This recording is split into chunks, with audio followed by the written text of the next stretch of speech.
Maymay Entrata, bumida sa ABS-CBN Ball sa isang Michael Cinco couture gown.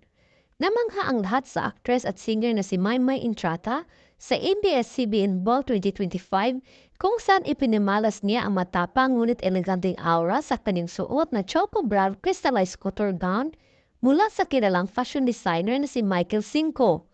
Ang kanyang napakagandang kasuotan na punong-puno ng detalyadong panamuti ay lubos na nagpakita ng kanyang maharlikang presensya at kahangahangang tinding sa red carpet.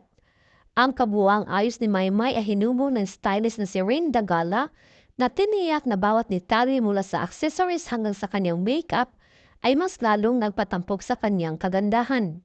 Maging ang mga fans at fashion enthusiasts ay humanga sa kanyang show-stopping na itsura at maraming pumuli sa patuloy niyang pag-level up ng kanyang fashion at kumpiyansa sa sarili.